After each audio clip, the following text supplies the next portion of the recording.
Bueno, pues simplemente daros la bienvenida a todos de nuevo. Esta es la segunda sesión. En esta sesión vamos a centrarnos más en los impactos de la tecnología y qué significa eso a nivel ambiental, social y económico. Y bueno, como hicimos en la dinámica anterior, cualquier duda que tengáis, cualquier cosa que queréis comentar, lo vais poniendo en el chat y luego vamos resolviendo dudas, ¿vale? Y si hay algo que no queda claro, también podéis entrar con micro. Preferimos que cámara no, pero bueno, con el micro sí que se puede en un momento dado entrar, ¿vale? Vale, ¿qué es esto de la tecnología? Bueno, pues tenemos la idea de que la tecnología es algo que simplemente nos ayuda a que nuestra vida sea más fácil y realmente debería ser así, pero también tiene una serie de connotaciones que hace que no sea nunca neutra. ¿Esto qué quiere decir? Bueno, pues que es verdad que los avances tecnológicos nos ha permitido al ser humano mejorar nuestras condiciones y que nuestra supervivencia sea bastante más sencilla. De hecho, somos la única especie que hemos conseguido colonizar cualquier hábitat. Si, como todos conocéis, tenemos una estación espacial internacional que está orbitando alrededor de la Tierra sin oxígeno, sin recursos, que somos nosotros los que suministramos estos recursos para que haya vida constantemente en esa estación. Es decir, somos la única especie que hemos conseguido con estos avances tecnológicos conseguir habitar cualquier punto del planeta.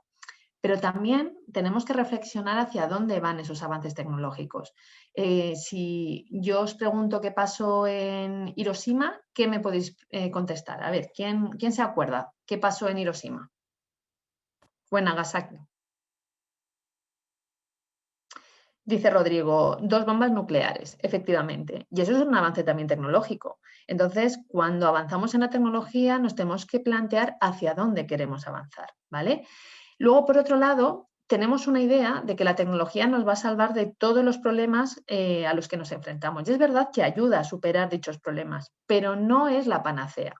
Os voy a poner un ejemplo. En temas ambientales existe una paradoja que se llama la paradoja de Gibbons, que lo que dice es que cuando una familia cambia todas las bombillas por bombillas de bajo consumo, su factura de la luz no baja.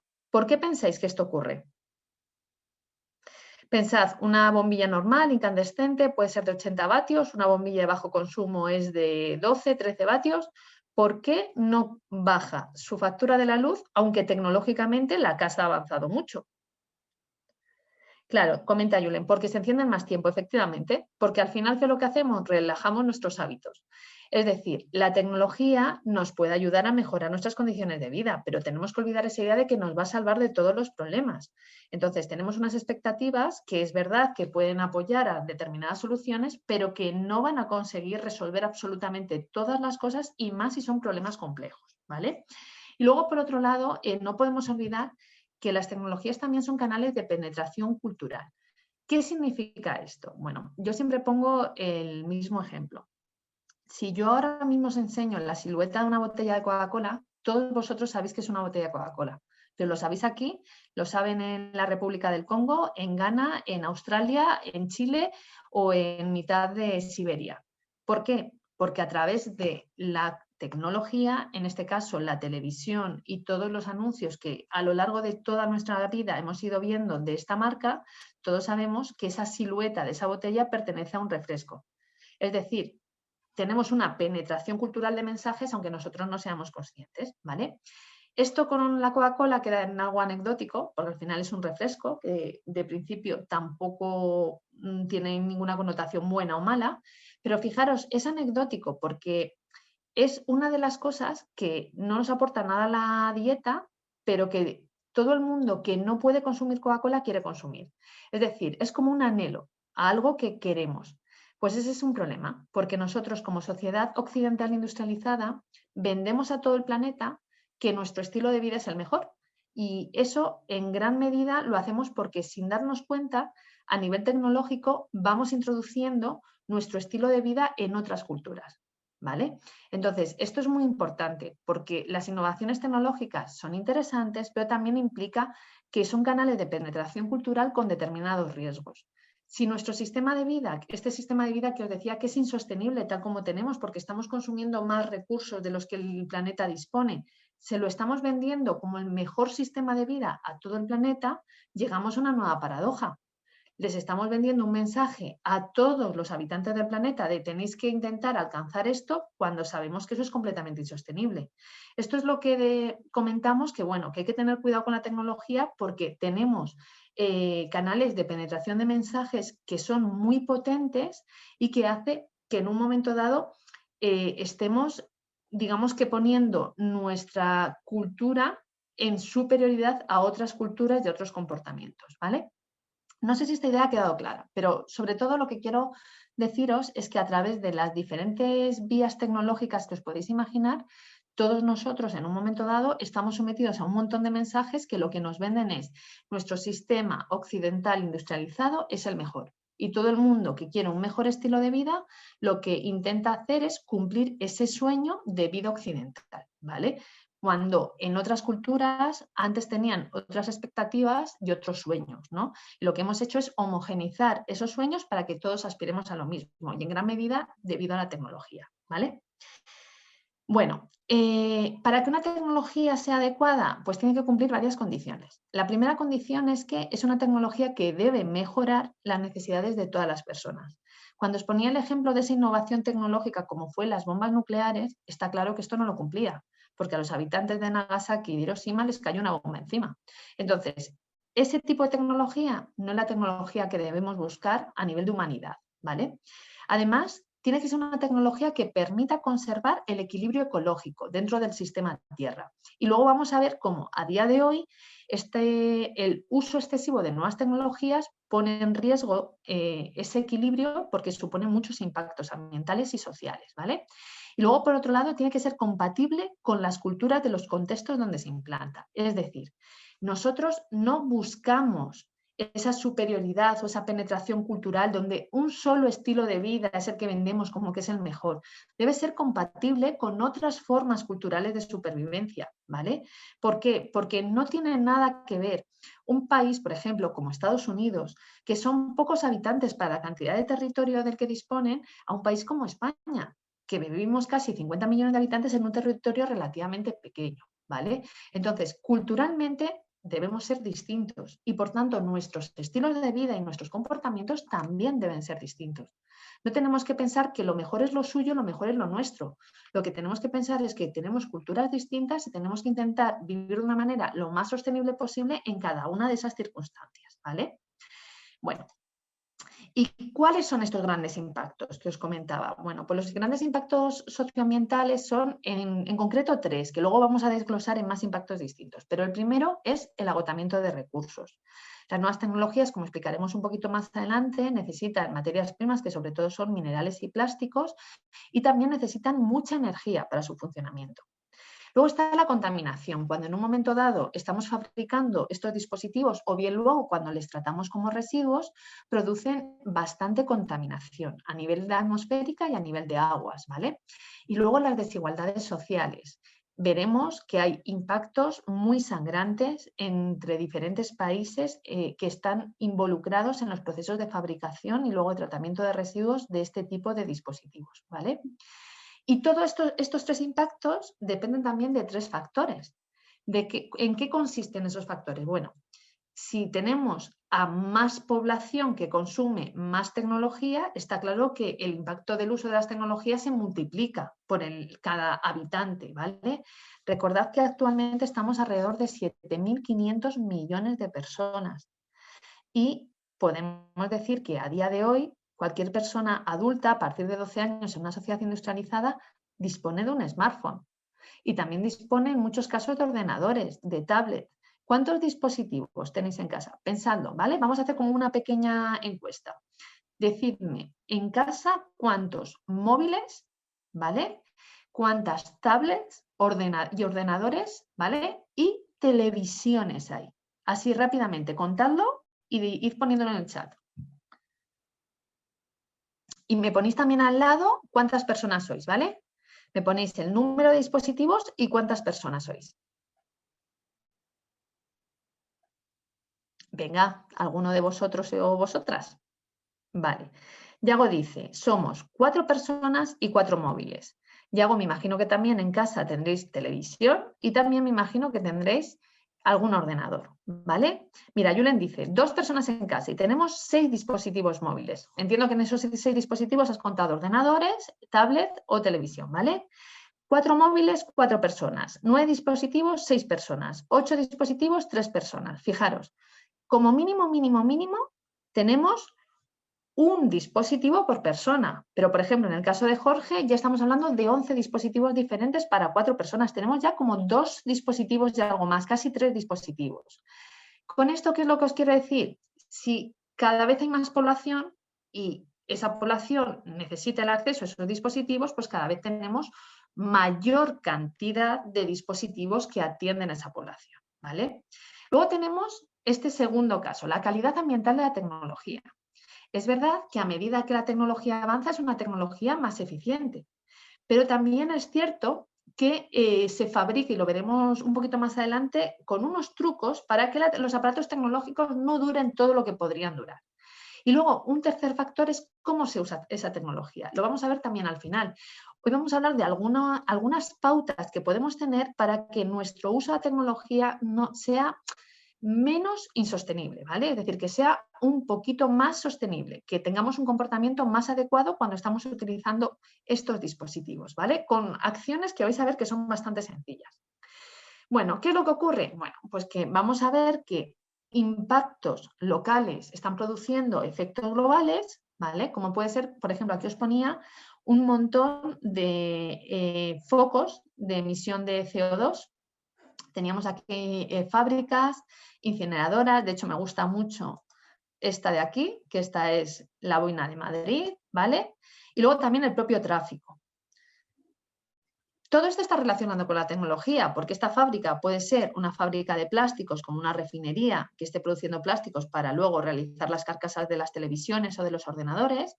Esto puede ser el tráfico de todos esos camiones que llevan esos dispositivos a cada uno de los centros comerciales, y esto puede ser una incineradora que quema esos residuos una vez que ya se han utilizado, ¿vale?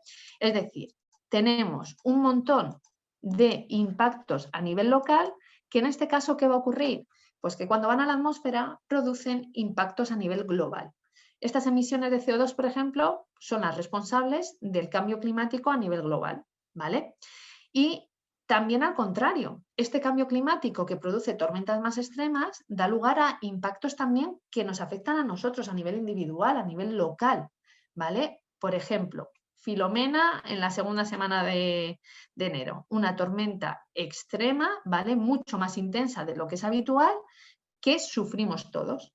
Un impacto como es a nivel global, el cambio climático, que da lugar a fenómenos meteorológicos más extremos, lo hemos vivido de manera local en una serie de territorios de la península ibérica de manera muy concreta, ¿vale? Esto es la localidad, lo que hablábamos el otro día. ¿Y a qué da lugar? Bueno, pues da lugar a un concepto que se llama el cambio global. El cambio global son todos aquellos cambios o condicionamientos ambientales que estamos introduciendo los seres humanos que están dando lugar a que haya una serie de modificaciones en los procesos que funcionan a nivel global, ¿vale? En todo el planeta, en el sistema Tierra. Entonces, cuando escuchéis esto de qué es el cambio global, bueno, pues es el impacto que una sola especie, que es el ser humano, está introduciendo en el sistema planetario, ¿vale? Bueno, continuamos un poquito más. Y ya nos vamos a meter en concreto en esos impactos sobre, digamos que el sistema global, pero que está produciendo la tecnología. Y empezamos con un concepto que es la huella ecológica, ¿vale? He reutilizado una imagen que teníais en la diapositiva anterior, que es esta de aquí, ¿vale?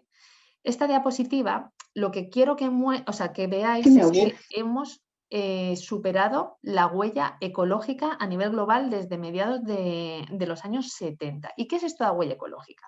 Pues la huella ecológica es un indicador que nos sirve ¿para qué? Pues para que nos hagamos una idea de la cantidad de recursos que necesitamos y superficie también para, por un lado, producir los bienes y servicios que utilizamos de manera cotidiana y luego los residuos que generamos que sean asimilados por la tierra. Eso es la huella ecológica. Es la cantidad medido en hectáreas que necesitaríamos de nuestro planeta para producir los recursos que vamos consumiendo en nuestra vida cotidiana y luego para poder asumir o asimilar los residuos y emisiones de contaminantes que generamos, ¿vale?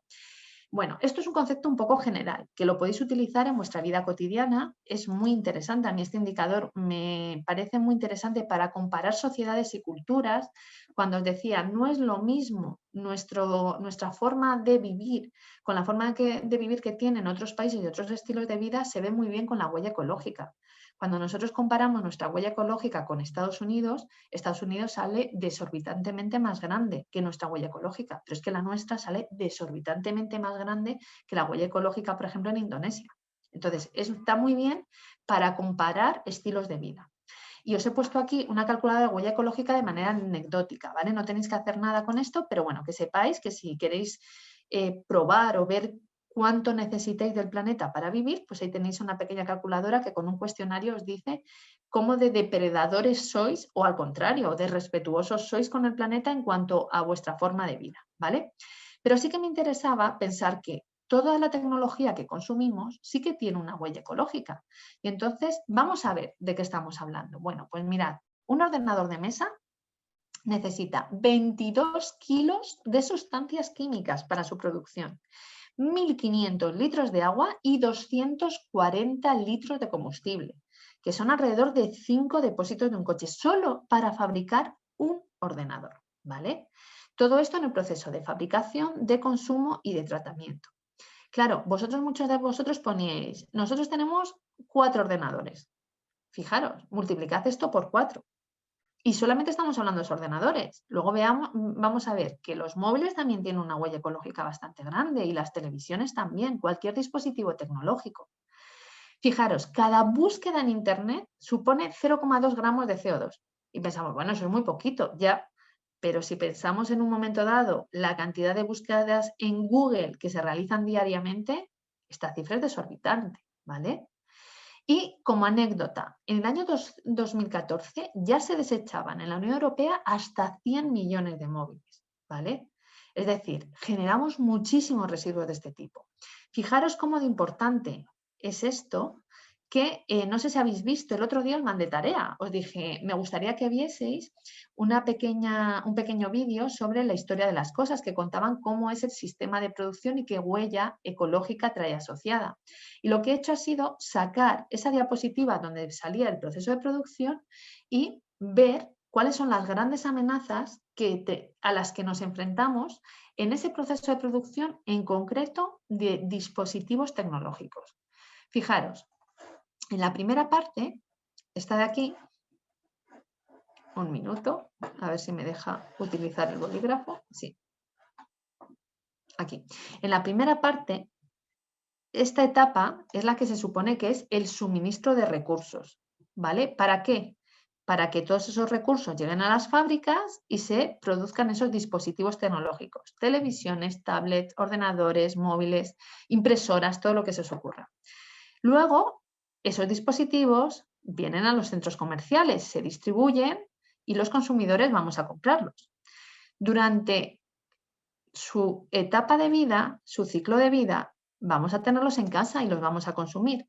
Y cuando ya pensemos que están obsoletos y ya no nos interesen, vamos a considerarlos un residuo, y van a ser llevados a una planta de tratamiento en el mejor de los casos. Es decir, a lo largo de todo este proceso de producción, consumo y desechado, lo que vemos es que hay 5 etapas bien diferenciadas con impactos muy importantes sobre el medio, que es los que vamos a trabajar hoy y sobre los que vamos a profundizar, ¿vale?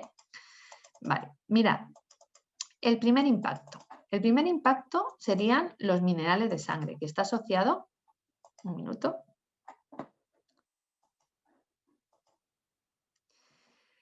a la cantidad de recursos que se necesitan para fabricar un dispositivo.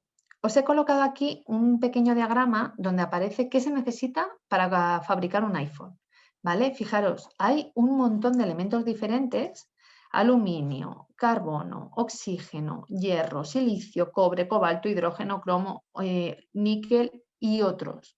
Y en otros está el litio, está la columbita, están minerales, ¿vale? Como el coltán, que tiene tanta litio y columbita, que son muy escasos, que hay pocas minas en el planeta y cuya producción es muy importante para la fabricación de estos dispositivos, ¿vale?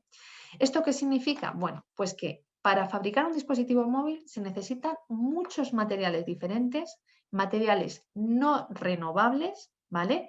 Que son extraídos en determinados lugares del planeta y que son lugares donde se están produciendo tensiones y conflictos de gran violencia, ¿vale? De una violencia que yo ponía a máximo nivel por ponerlo de una manera un poquito polite.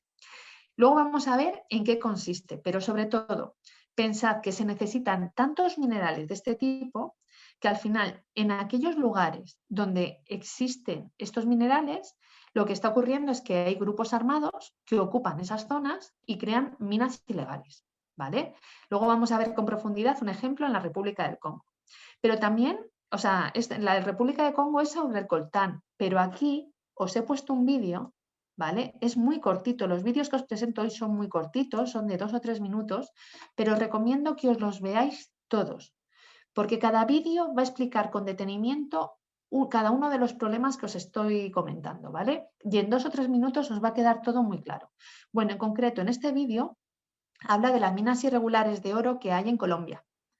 Y entonces explican perfectamente cómo determinadas zonas de Colombia están controladas por grupos armados que lo que hacen es extraer ese oro que luego utilizamos en nuestros aparatos tecnológicos en las zonas de conexión de las placas base con el resto del dispositivo, ¿vale? Vamos a ver que este mismo problema se repite en otras zonas del planeta. ¿Qué se puede hacer? Bueno, pues la Unión Europea en el 2017 comenzó a tramitar un reglamento que se supone que es de obligado cumplimiento a partir de este año.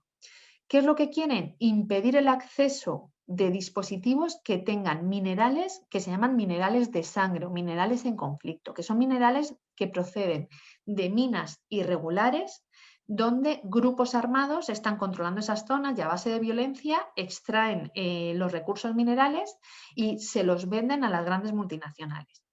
Vale, la Unión Europea ha conseguido aprobar este reglamento, pero cuidado, lo pongo en rojo. Tiene un fallo. Es decir, aquí en la Unión Europea no se puede fabricar ningún dispositivo electrónico a partir de ahora, 2021, que utilice minerales de sangre, pero sí lo podemos comprar habiéndose fabricado fuera. ¿Se entiende? Es decir, la Unión Europea decimos que nosotros hacemos todo bien, que aquí en territorio europeo no fabricamos con minerales de sangre, pero sí que los podemos importar.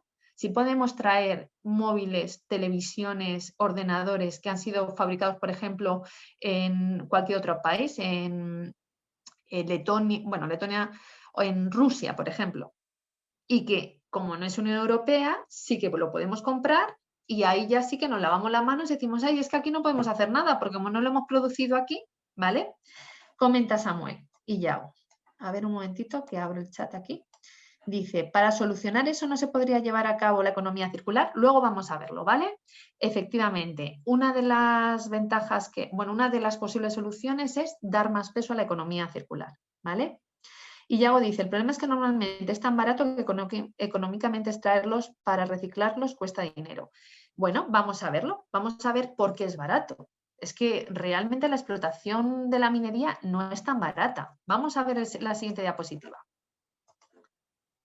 Mirad, os he puesto aquí un ejemplo de la República Democrática del Congo, que a ver, a nivel planetario es espectacular la cantidad de minas irregulares, por no decir ilegales, que existen, donde estas zonas están controladas por grupos armados.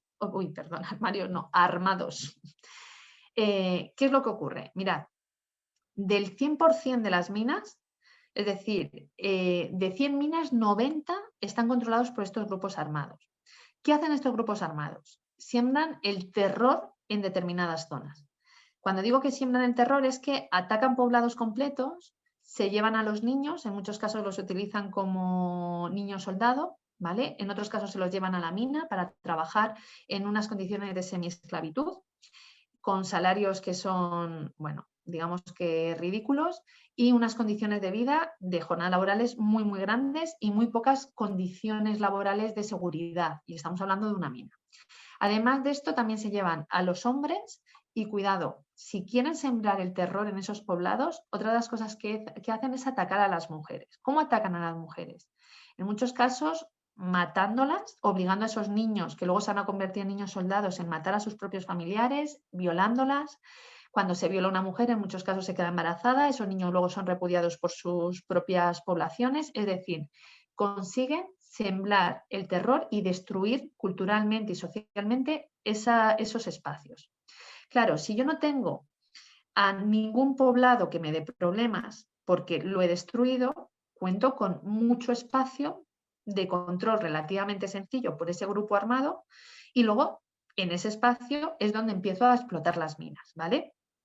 Es decir, utilizan la fuerza extrema para tener esas explotaciones mineras controladas, ¿vale?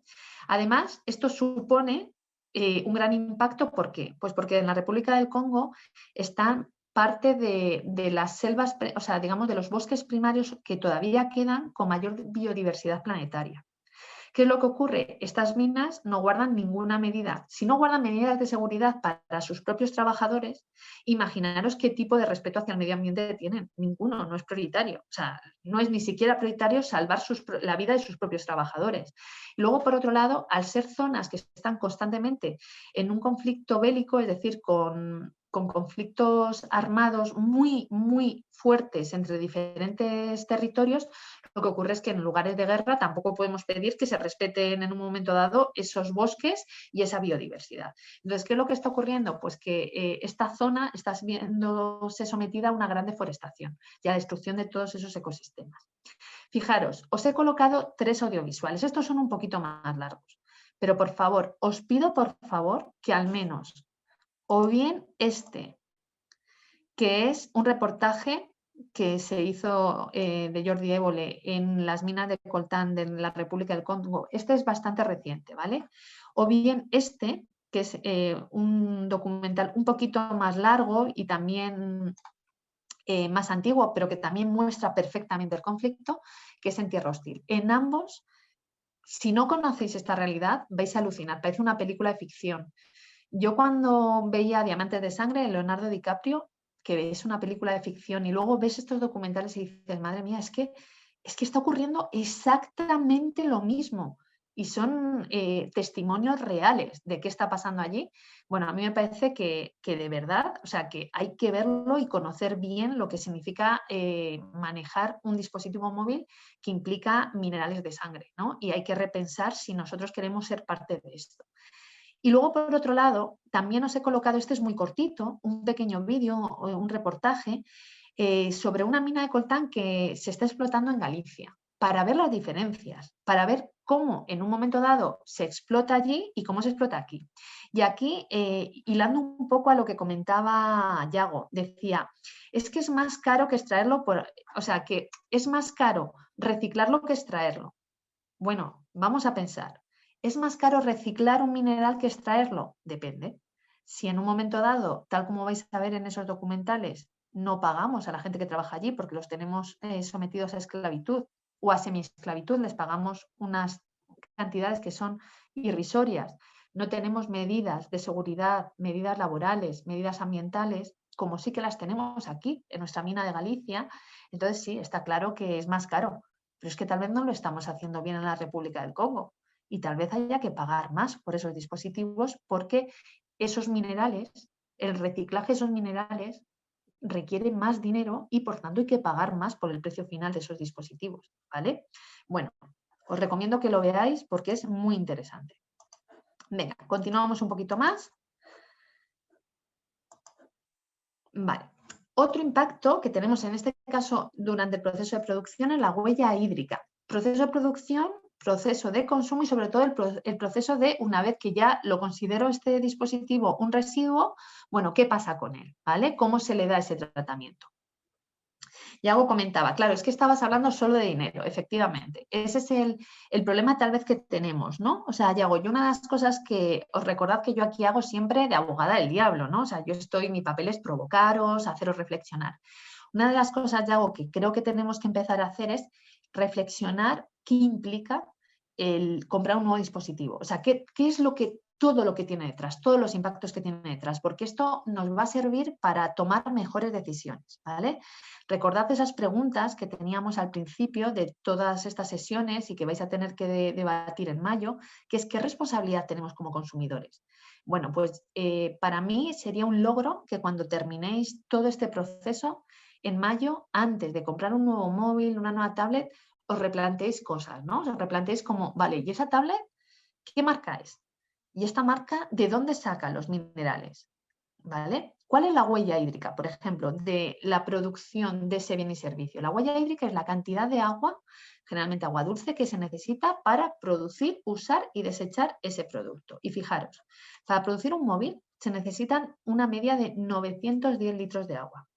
Para producir un ordenador, 1.500 litros. La producción de un ordenador está al mismo nivel que producir un vehículo, un coche, ¿vale? Es decir, necesitamos mucha agua para cada uno de esos dispositivos.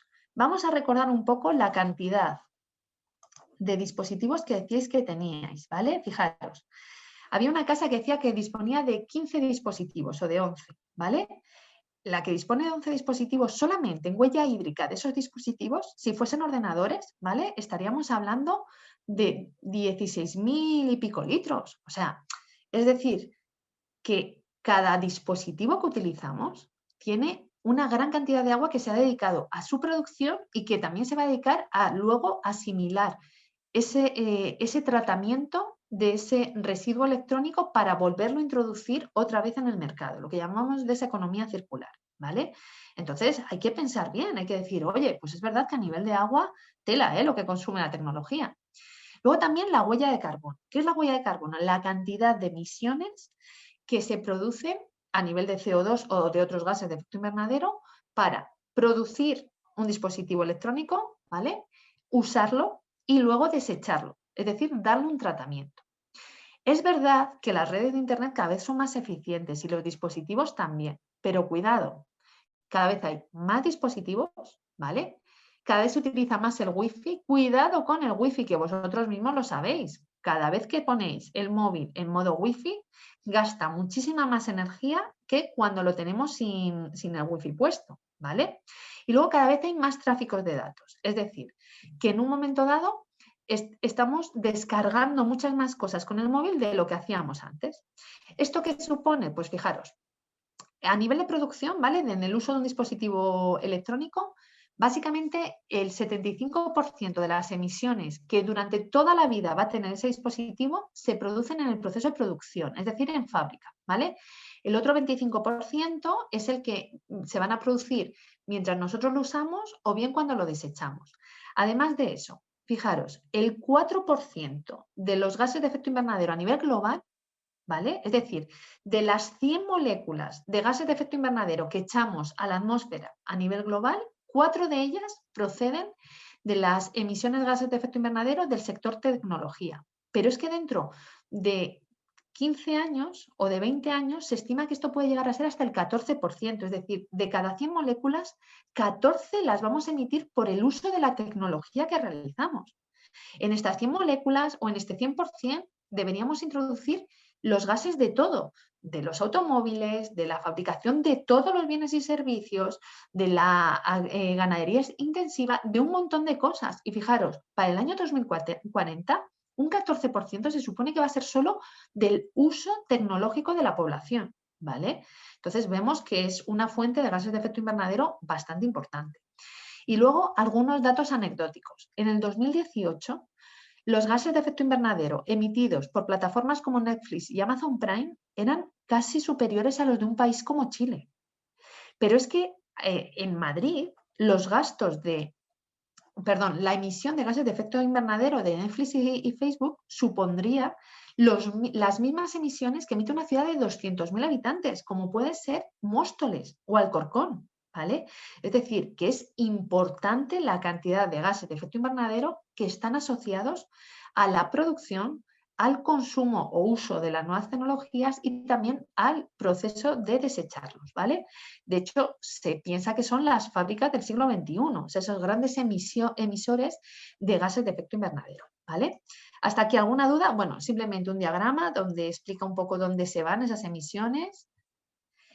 Y luego nos vamos a otro impacto. Este ya no es ambiental, este ya es social, ¿vale? Vale. ¿Dónde se fabrican nuestros móviles? A ver, ¿dónde pensáis que se han fabricado el móvil que tenéis o la televisión que tenéis en el salón, en la cocina? O la tablet, ¿dónde pensáis que se han fabricado?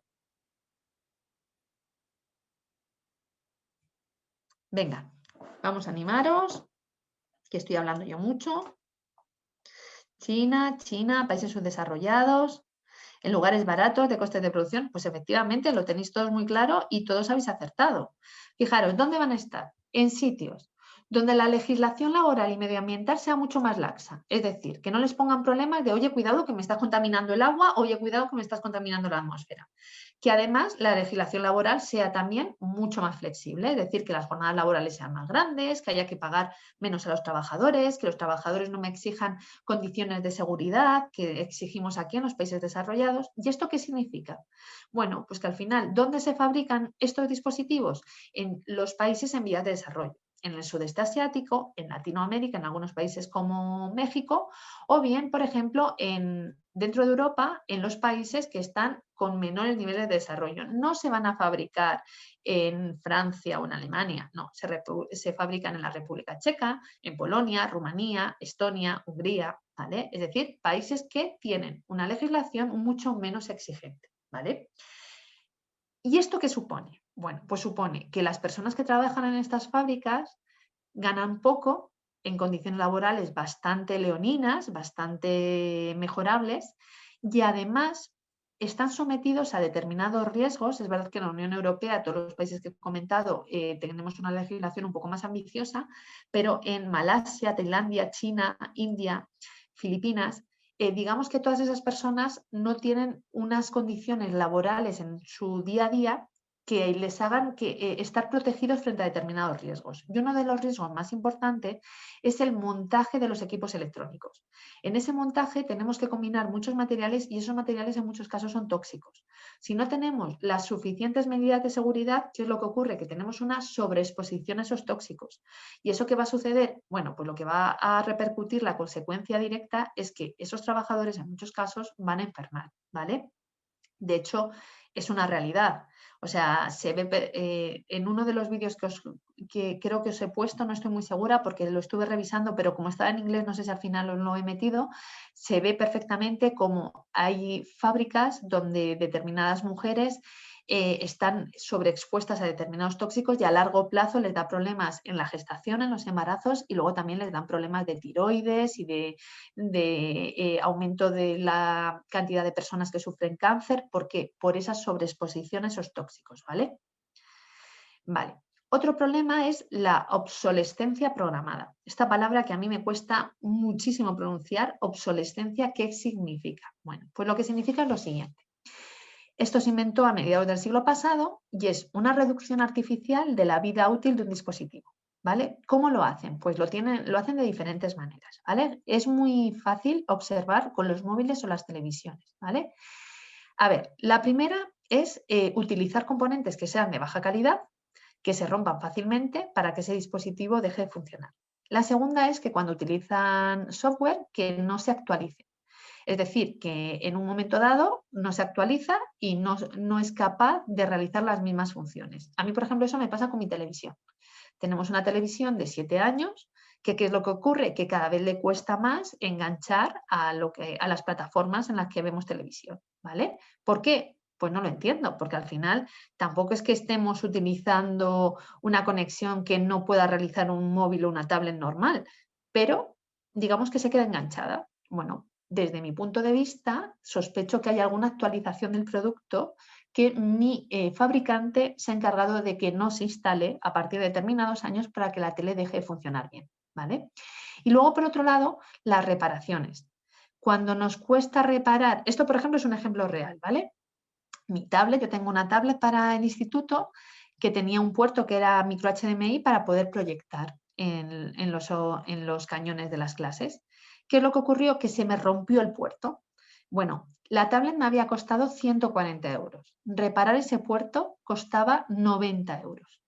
¿Qué es lo que ocurre? Que una tablet que tiene 7 años pensaba, ¿tiene recorrido? ¿Merece la pena repararlo? Bueno, pues esa es otra manera de que desechemos un dispositivo y nos forcemos a comprar otro. ¿Por qué? Porque la reparación de esos dispositivos es tan cara que te venden mucho más barato un dispositivo nuevo, o si no mucho más barato con poca diferencia. Claro, cuando yo pienso, voy a reparar mi tablet, pero si luego no me van a actualizar mi producto y volvemos otra vez, me va a dejar de funcionar porque no me ha actualizado mi producto y me he gastado 90 euros en reparar un dispositivo que nuevo vale 120. ¿Merece la pena? ¿Qué es lo que pensáis? ¿Lo repararíais o no lo repararíais? A ver, Mario, Yago, Félix, Emma, Rodrigo, si tenéis que pagar 90 euros por reparar una tablet cuando nueva vale 120 y con actualizaciones para más largo plazo, ¿qué haríais? ¿Repararíais la vieja o compraríais una nueva? Esther dice, yo compraría una nueva. Pues eso es lo que hacemos todos, ¿vale?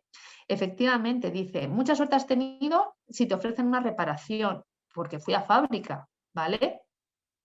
Es decir, de esta manera diseñan los dispositivos para que nos duren poco tiempo. ¿Cuál es el resultado? Pues al final el resultado es que la vida media de un móvil, lo vemos aquí, es entre 18 y 24 meses. ¿Y en dónde? En los países más desarrollados, como China, Estados Unidos o los países europeos, que queremos estar muy bien conectados, ¿vale?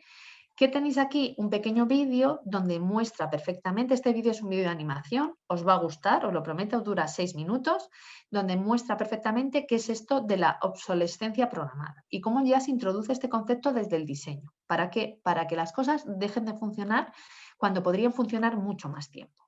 ¿Cuál es el objetivo? Pues que compremos más, ¿vale? Venga, continuamos.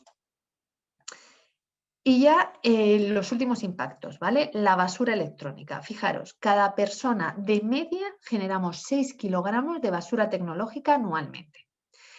¿Qué es lo que ocurre? Que esta media no es de todos los habitantes del planeta. Vemos claras diferencias. Una persona que vive en un país desarrollado produce muchos más residuos. Fijaros, la media en Noruega es de 28,5 kilogramos de residuos electrónicos, ¿vale? Mientras que los países africanos, muchísimos menos, 2 kilogramos. Al final, ¿qué es lo que tenemos? Bueno, que fijaros, responsabilidad diferenciada. No todos los países ni todas las personas tenemos la misma responsabilidad en cuanto a la cantidad de basura electrónica que producimos. Los países desarrollados tienen mucha más responsabilidad respecto a los países en vías de desarrollo. Pero fijaros lo que ocurre. Mirad, en el año 2016, de esos 44,7 millones de toneladas en residuos electrónicos que se generaron, se estima que solamente un 20% fue tratado de manera correcta. Incluso se estima que 1,7 millones de toneladas fueron parar a vertedero y en vertedero o se quema o se almacena, ¿vale? Es decir, no se recuperó. Tenemos claro que eso no se recuperó. Y nos salta la primera alarma, vale, si va a un vertedero y se almacena, bueno, está con millones de kilos de otras basuras, ahí se queda, ¿vale? Bueno, de lo malo, no lo recuperamos, es un recurso que estamos perdiendo porque se podría reutilizar, pero bueno, tampoco me va a dar problemas en un futuro. Pero cuidado, lo que va a incineradora. Todos estos elementos electrónicos tienen metales pesados, ¿vale? Contienen zinc, cromo, estaño, que las incineradoras normales no tienen hornos que lleguen a una temperatura tan alta como para evitar que se produzcan sustancias muy tóxicas como son los furanos o las dioxinas. Entonces, ¿qué es lo que ha pasado? Que cuando nosotros llevamos a incinerar este tipo de residuos, lo que estamos produciendo son una serie de gases contaminantes con efectos tóxicos muy demostrados, ¿vale? Que son muy peligrosos para la salud. Eso por un lado. Luego, por otro lado, fijaros, ¿quiénes son los que más tratamos de manera adecuada? Y digo adecuada porque ahora vamos a ver que hay muchísimo que se pierde. Bueno, pues la Unión Europea y Japón somos los que mejor reciclamos esta basura electrónica. Pero cuando decimos que lo reciclamos bien, entre el 50 y el 80% de los residuos electrónicos no los dejamos aquí, los producimos aquí, pero es que aquí nos molestan, o sea, es que aquí hace feo, ¿vale? Entonces, ¿qué es lo que hacemos? Vale, pues lo mandamos a un país en vía de desarrollo, lo mandamos a Ghana o lo mandamos a China, y allí ya que se las apañen. ¿Y cómo se las apañan? Bueno, pues si son países en vías de desarrollo, se buscan la vida. ¿Y cómo se buscan la vida? Pues fijaros, las plantas de tratamiento en muchos casos, perdonad, son vertederos ilegales. ¿Y esto de vertederos ilegales qué es lo que significa? Pues lo que significa es que ¿quién trabaja allí? La población más vulnerable. Y la población más vulnerable son niños y adolescentes. ¿Cómo van a sacar esos metales que les están pidiendo el mercado que recuperen? Pues como podréis entender, no en plantas tecnológicas de última generación. Simplemente derriten las placas de los circuitos electrónicos para extraer esos materiales, ¿vale? Igual que los cables para sacar el cobre, lo que hacen es lo calientan y sacan el cobre. Claro, si ya os decía que una incineradora normal de una planta de tratamiento normal no está preparada para incinerar metales pesados, imaginaos esos vertederos ilegales. ¿Qué es lo que está ocurriendo? Que cada vez que producen una fogata para quemar esas placabases o esos cables y sacar el mineral, ¿qué están inhalando esos niños y adolescentes? Están inhalando esas sustancias tóxicas tan dañinas como las dioxinas y furanos. Pero además no se van a quedar en ese vertedero, van a ir a la atmósfera. Y también la comunidad circundante de ese vertedero va a sufrir esos efectos, que son efectos cancerígenos y a nivel del sistema endocrino bastante fuertes e importantes, ¿vale? Es decir, que esta basura electrónica produce muchos daños aquí en nuestros propios vertederos, sobre todo en las plantas de incineradoras, pero también producen muchos daños en esos países en vías de desarrollo donde no se les da un tratamiento de innovación, no se sacan los recursos como pueden ser esos metales pesados o ese cobre de una manera cuidadosa. No, ahí directamente se hace una fogata y se derrite. Y lo que se quema produce dioxinas y furanos que son gases muy peligrosos, ¿vale? Bueno, ya os he contado todo lo que hacemos mal, pero cuidado, que también se pueden hacer las cosas muchísimo mejor y estamos en ello, ¿eh? O sea, es verdad que puede que dentro de 50 años todo esto se quede en una anécdota de esto pasaba el siglo pasado, ¿vale? O a principios de siglo. ¿Cómo se pueden hacer mejor las cosas? Bueno, pues ahora se toma mucho cuidado, vosotros, si alguno de vosotros estudia economía, en lo que es el ciclo de vida de los productos. Es decir, si nosotros queremos mejorar la sostenibilidad de un producto, lo que hacemos es analizar todo. ¿Y qué es todo? Pues la producción y los recursos que se necesitan para esa producción, la distribución, su uso y su fin de vida o tratamiento como residuo. ¿Vale? Y además lo podemos hacer considerando tres variables. Por un lado, los materiales, por otro lado, la energía y por otro lado, los contaminantes. ¿Vale? Bueno, pues tener este cuidado de analizar muy bien cada una de estas etapas es lo que en un momento dado se llama enfocar el ciclo de vida desde la ecoeficiencia. ¿Vale? Si en un momento dado nosotros somos capaces de demostrar que nuestras fábricas cuidan cada uno de estos aspectos, podemos ganar un reconocimiento que es, tenemos una ecoauditoría que dice que hacemos bien las cosas. Si además de eso, nosotros lo que tenemos es un producto, podemos ponerle una ecoetiqueta. Y eso que ecoetiqueta lo que establece es, oye, todos los productos que tienen esta ecoetiqueta podemos certificar que su ciclo de vida en su producción, consumo y desecho de materiales cumple con los criterios de sostenibilidad. Y esto viene muy bien, ¿para qué? Pues lo primero, para tener una buena imagen pública. Y lo segundo, porque estas fábricas y estas empresas suelen conseguir bonificaciones fiscales, es decir, se reducen sus impuestos. Y de esta manera ganamos, tanto porque los consumidores queremos más estos productos, como los propios fabricantes porque pagan menos impuestos ya que están invirtiendo dinero en este tipo de mejoras. ¿Vale? Es decir, que ¿cómo podemos hacer bien las cosas? Bueno, pues planteando procesos de producción, uso y desechado desde las ecoauditorías y las ecoetiquetas, es decir, productos donde la ecoeficiencia esté en todas las fases, ¿vale? Pero también podemos hacer más cosas. Podemos meternos en la cabeza las 7 Rs. No sé si conocéis cuáles son las 3 Rs. ¿Os suena esto respecto al tratamiento de residuos? A ver, ¿alguno de vosotros os suena eso de las 3 Rs? Vale, Pablo dice que sí. ¿A qué os suena? A ver, las tenemos aquí, ¿eh? A ver si sabéis cuáles son, lo de las 3 Rs. Reutilizar, reciclar y otra más. ¿Cuál es la otra? La primera. Venga, a ver a quién se le ocurre. Falta una que suele ir siempre delante. Reducir, efectivamente. Mirad, es reducir, reutilizar y reciclar. Esas son las 3 R's. Bueno, pues digamos que eso es una concepción que está bien, ¿vale? Que sobre todo está fenomenal que lo sepáis todos, ¿vale? Pero se puede ir más allá, o sea, se puede ir a 7 R's. ¿Y en qué consiste? Mirad, en rediseñar. ¿Qué es eso? Evitar diseños que tengan la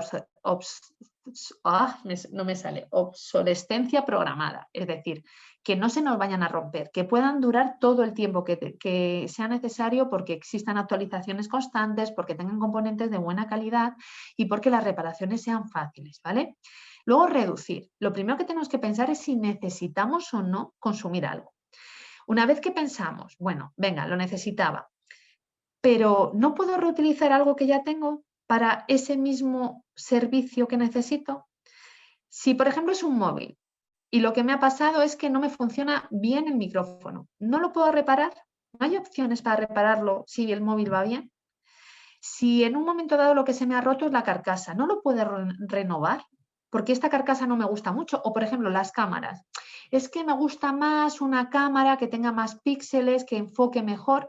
¿No puedo reponer esa cámara para renovarlo? Porque si a mí lo único que me interesa cambiar de mi móvil es que me haga mejores fotografías, bueno, pues puedo cambiar la cámara. Si en un momento dado no puedo rediseñar, reducir, reutilizar, reparar ni renovar, pero resulta que mi dispositivo móvil lo tiene exactamente igual mi prima, bueno, unas cosas que puedo hacer es, le doy el dispositivo a mi prima para que lo utilice como piezas, porque ella está súper contenta, pero es verdad que la batería hay veces que no le va bien. Pues cambiamos las baterías y que utilice la mía.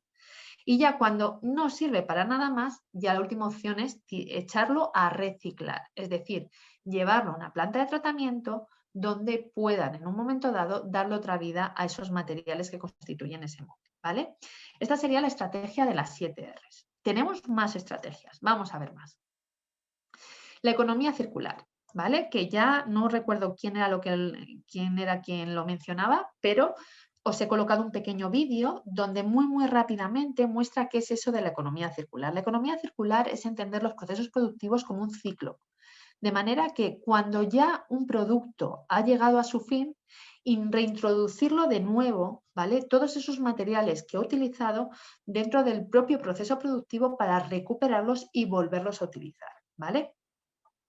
Samuel, vale, pues en este caso, Samuel, ahí aparece un vídeo muy sencillo. Os recomiendo todos los demás, si no sabéis muy bien en qué consiste, que veáis este vídeo. Es simplemente enfocar los procesos productivos en ciclos, de manera que cuando dejamos de utilizar algo, no tenemos que entender que eso es un residuo que ya no lo quiero y por tanto ya se va a desechar y no se va a volver a utilizar, sino que lo tengo que entender como, cuidado, es algo que ahora lo considero un residuo, pero si lo meto dentro del proceso de economía circular, va a ser el recurso con el que se van a realizar nuevos procesos productivos, nuevos bienes o servicios, ¿vale? Vale, continuamos. Luego tenemos la herramienta del consumo consciente, que aquí los consumidores tenemos un papel protagonista, que es, debemos replantearnos si realmente realizamos un consumo responsable. ¿Qué es esto? Lo primero es, antes de comprar un dispositivo electrónico, por ejemplo, ¿pensamos bien si lo necesitamos? ¿Pensamos si eso lo necesito yo sola o bien lo puedo compartir con alguien? ¿Vale? Lo puedo imaginaros, un ordenador. Nosotros en casa solo tenemos un ordenador y somos 2 personas adultas. Pero es que yo trabajo en un instituto. Entonces, yo durante la mañana no necesito el ordenador. Y luego durante la tarde o si tengo que trabajar en casa para preparar alguna presentación, bueno, pues me organizo por horas, pero no necesito un ordenador para mí sola, ¿vale? Entonces, ¿puedo compartirlo? En mi caso sí. Vale, ¿quién lo ha hecho? Ahí ya tenemos que profundizar un poquito más. ¿Qué marca es la que estoy comprando? ¿Dónde se fabrica? ¿El cómo está hecho? ¿Por dónde ha llegado? En un momento dado, tenemos que pensar cómo de rápido ha sido su proceso de producción y distribución. Se ha venido en avión, ¿vale? Que recordad que en avión tiene bastantes más emisiones de CO2. Luego tengo que pensar, ¿y esto se puede reciclar bien? Esto, en un momento dado, ¿quién lo ha producido? ¿Había perspectiva de género dentro de esas fábricas, de esas personas que han fabricado mi dispositivo? ¿Cuánto me va a costar y cuánto me va a durar? ¿Qué otras opciones hay? En muchos casos tenemos opciones y sobre todo vosotros que estáis muchísimo más entrenados en esto, cuando queremos un servicio, no siempre la mejor opción es comprar ese bien para obtener ese servicio. Lo veis con los patinetes eléctricos. Hay miles de patinetes eléctricos por las ciudades que se utilizan en renta. Es decir, en un momento dado saquéis la aplicación móvil y lo utilizáis del trayecto que necesitéis a donde lo vais a dejar, que es un trayecto muy concreto. No es necesario tener un patinete para cada persona. Bueno, pues esa es una opción, que es la opción de compartir, ¿no? De utilizar un servicio y no tanto disponer un bien que te ofrezca ese servicio. En ese sentido, os tengo que felicitar. Vuestra generación está muchísimo más concienciada que la mía. O sea, a mí hace 15 años me dicen que la gente joven no le interesa tener un coche propio, porque la gente que vive en grandes ciudades lo que hace es utilizar el Car and Go o cualquier dispositivo, o sea, cualquier app para compartir viaje, y yo no me lo creía. O sea, de verdad que no me lo hubiese creído. Y ahora mismo veo que vuestras generaciones habéis cambiado completamente el chip y decís, a ver, ¿lo necesito realmente? O sea, ¿me sale rentable tener un coche para mí? ¿O me merece la pena tener esta aplicación y cuando necesito un coche para ir de aquí a aquí, lo alquilo, lo cojo justo ese tiempo y luego me olvido del coche y de dónde aparcarlo y de pagar parking y mantenimiento? Y la verdad es que en ese sentido habéis avanzado mucho. Dice Daniel, ahora sería difícil compartir, hay COVID. Pues yo te digo que yo vivo en Madrid, ¿vale? En la zona de San Isidro, y aquí hay un montón de coches de Car and Go. Date cuenta que en el centro de Madrid es muy difícil aparcar y yo veo que los coches se mueven. Tú dices, es difícil compartir. Bueno, nos metemos en el transporte público y nos sentamos. Pues lo mismo, con mascarilla, vas en el coche con mascarilla y antes de sentarte te echas gel hidroalcohólico y cuando sales te echas gel hidroalcohólico y abres las ventanillas y que se ventile bien, ¿vale? Dice Julen, bueno, también entra en juego haber perdido poder adquisitivo. Fijaros, pues eso es un error, porque yo veo que a vuestra generación no le interesa tanto tener, sino disfrutar. O sea, habéis cambiado mucho el chip. No es como mi generación. Mi generación era, yo tengo 18 años y tengo que tener un coche para mí. No, ahora vosotros queréis hacer muchas otras cosas. Entonces dices, ¿me compensa? Pues puede que no, porque si el próximo año me voy de Erasmus, si estoy en la facultad estudiando y el próximo año me voy de Erasmus y me quiero ir a, no sé, a Noruega y resulta que en Noruega no voy a poder llevarme el coche, pues casi mejor que este año no tengo coche, utilizo el Car and Go y puedo compartir coche y ya cuando vuelva veré si me interesa o no, ¿vale? Me parece que habéis cambiado mucho, vivís más experiencias, disfrutar de los servicios, no queréis tener todo en propiedad como era mi generación. Y en esto el planeta lo va a agradecer, ¿eh? Porque cuanto menos tengamos en propiedad y más compartamos los usos, mejor, ¿vale? Comenta Rodrigo, si no estuviésemos en el contexto de pandemia, podríamos seguir compartiendo así y ser muy, dice Yago, y ser muy tacaños. Nayara dice, el gen no lo arregla todo, hay que prevenir, efectivamente.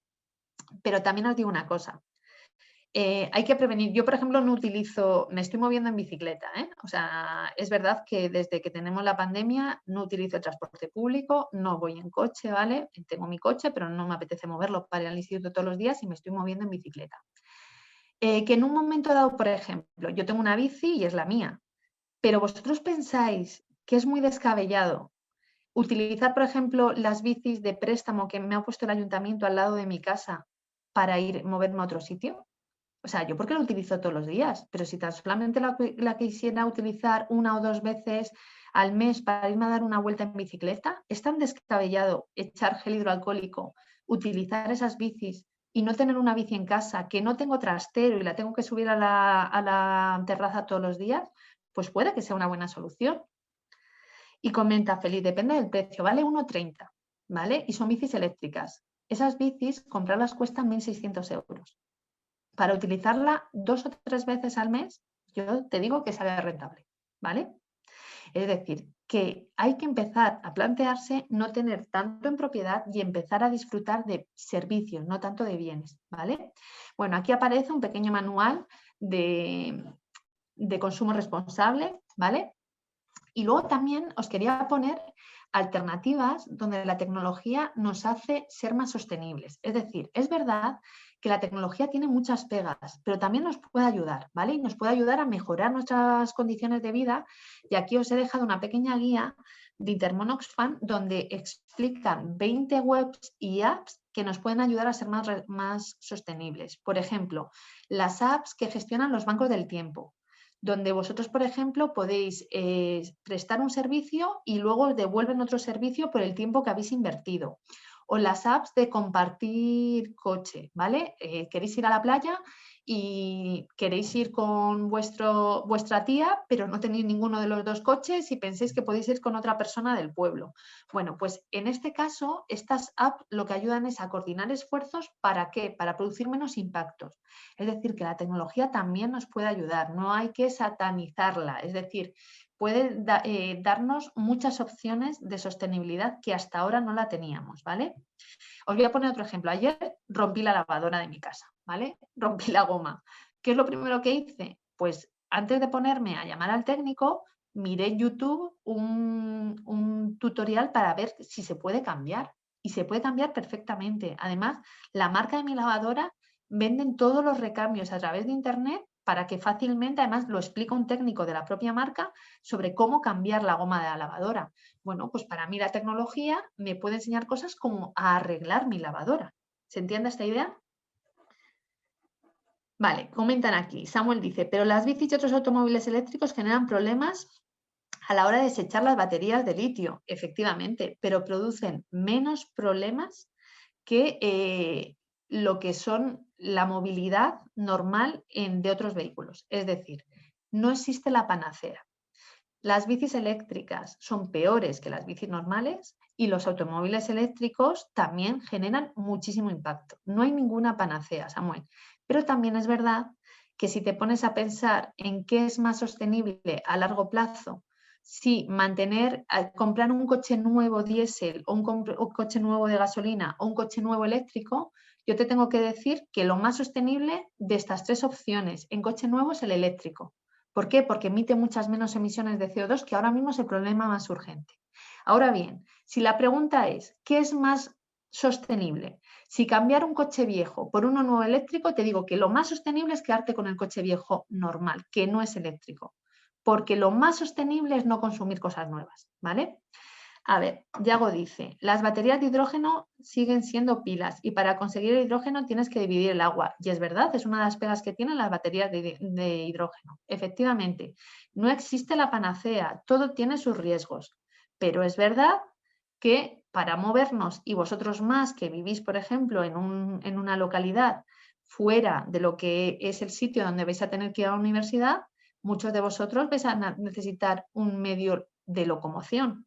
Algunos iréis en autobús, que es lo más sostenible, o en tren, pero después del autobús y el tren, si vuestra pregunta es, ¿qué es más sostenible? ¿Ir en coche eléctrico o en coche nuevo o de gasolina? Mejor coche eléctrico. ¿Qué es más sostenible? ¿Ir en coche eléctrico nuevo o en coche viejo de gasolina? Pues lo más sostenible es el coche viejo de gasolina. Lo que os quiero decir es que siempre hay que buscar opciones menos malas, lo más coherentes posibles, ¿vale? Rodrigo dice, ¿no se pueden usar pilas de hidrógeno en las bicis? Bueno, esto ya son avances tecnológicos. Sigo un momentito más, dice Samuel. Yo digo usar pilas de hidrógeno, vale. Yao dice, gastan más recursos, creo que las de litio. Son dos tecnologías diferentes. Samuel dice, y entre el coche eléctrico y la pila de hidrógeno, a día de hoy, las pilas de hidrógeno que yo sepa se están utilizando para grandes vehículos como son los automóviles. No sé si ya se están utilizando en los coches eléctricos normales, pero vuelvo a insistir. La tecnología de coches eléctricos es muy diversa, ¿vale? Hay diferentes innovaciones, pero siempre es la opción de cara a comprar un coche nuevo. Pero lo más sostenible es seguir utilizando el coche viejo mientras nos dure, ¿vale? Y si podemos evitar utilizar un coche a nivel individual y utilizar el transporte público, eso es todavía más sostenible, ¿vale? Dice, ¿y entre coche eléctrico y pila de hidrógeno? La pila de hidrógeno es una tecnología para utilizar electricidad, ¿vale? Entonces, en este caso, Samuel, habría que ver con qué tecnología de coche eléctrico la estás comparando, ¿vale? Nayara dice, el coche viejo contamina mucho más, ¿no? Sí, pero fíjate, la contaminación es durante el proceso de consumo. Tú ya has emitido esa contaminación durante la producción. El coche eléctrico contamina mucho durante el proceso de producción, que es lo que nos estaban diciendo los compañeros arriba. Cuidado, que los coches eléctricos no son la panacea. Sustituir todos los coches por coches eléctricos no es la solución, ¿vale? Lo más sostenible posible es reducir el consumo. Y una vez que ya no tenemos otra que cambiar de coche porque el coche no funciona, ir sustituyendo por esos coches que son más eficientes, ¿vale? Vale, continúo. Perdona. Bueno, y una cosa, a la hora, y ya con esto termino, ¿vale? Que me estoy pasando de hora. A la hora de utilizar las TIC, bueno, pues tenemos como varios consejos que pueden mejorar que nuestro uso de las nuevas tecnologías sea más sostenibles. Lo mejor o lo más prioritario es ser conscientes que cada vez que utilizamos las nuevas tecnologías, sobre todo el uso de Internet, tiene un gasto asociado, sobre todo a nivel de emisiones de CO2, ¿vale? Entonces, a la hora de publicar cosas, mandar correos electrónicos, enviar mensajes de WhatsApp, utilizar las redes sociales, bueno, pues una de las cosas que tenemos que pensar es que no hay que dejar de hacerlo, pero sí que intentar hacerlo con un poquito de conciencia. Es decir, que si yo ya he visto ese mensaje, no releerlo 7 veces, porque es verdad que cada vez que en un momento dado o utilizar más mensajes, mandar más correos electrónicos cuando no son imprescindibles. Es decir, intentar no saturar las redes sociales, ¿vale? Porque eso supone emitir mucha mayor cantidad de CO2 con mensajes que son reiterativos, ¿vale? Y luego, otra cosa muy importante es utilizar documentos y también audiovisuales en offline, es decir, descargarlos previamente. Porque cuando estamos metiéndonos constantemente en Internet para ver en streaming algo, el gasto energético de acceder al servidor es bastante mayor que si nosotros nos descargamos en nuestro móvil y lo vemos, ¿vale? Bueno, eso es como un primer consejo. Un segundo consejo, si tenemos que comprar un dispositivo, que recordad que lo primero que tenemos que hacer es plantearnos si lo tenemos que comprar o no, si lo necesitamos realmente, bueno, ¿qué es lo que podemos mirar? Pues podemos mirar dos cosas. Podemos mirar cómo de sostenibles son los fabricantes. Y aquí tenéis un ranking que os he puesto a este ladito, donde se ve, es un ranking de 2017, cómo quedan las diferentes marcas, ¿vale? Las que aparecen en verde quedan bastante mejor que las que aparecen en rojo. ¿Por qué? Pues porque son mucho más eficientes en todo el ciclo de vida de esos productos. Y aquí me gustaría resaltar la marca de Fairphone, porque, mirad, Fairphone es un móvil que cuesta alrededor de 450 euros, es un móvil de gama media, que lo que te ofrece es la posibilidad de reparar de manera constante el móvil. Es decir, si se te rompe la pantalla, te van a mandar una pantalla nueva y no te va a costar un ojo de la cara. Y además no hace falta que en un momento dado lo lleves a un servicio técnico para que te lo pongan, porque es tan fácil cambiarlo que con un videotutorial lo puedes cambiar tú en casa, ¿vale? Lo mismo con las baterías, con, por ejemplo, el cambio de la cámara. Yo tenía una amiga que, bueno, tengo una amiga que tiene un Fairphone y que no le gustaba la cámara y lo que hizo fue pedir una cámara nueva y cambiar la cámara de su teléfono. Ninguna de las dos somos grandes portentos en la tecnología, pero es tan sencillo que cualquiera de nosotros lo puede cambiar, ¿vale? Es decir, tiene un diseño modular. Y luego, otra de las cosas que tenemos que intentar es intentar investigar un poco cómo quedan las marcas que nos interesan en estos rankings. ¿Por qué? Bueno, pues porque es verdad que si ese criterio lo interiorizamos, por lo menos vamos a saber que nuestros dispositivos respetan condiciones laborales medias, no trabajan con minerales de sangre que producen conflictos violentos en otras partes del mundo, ¿vale?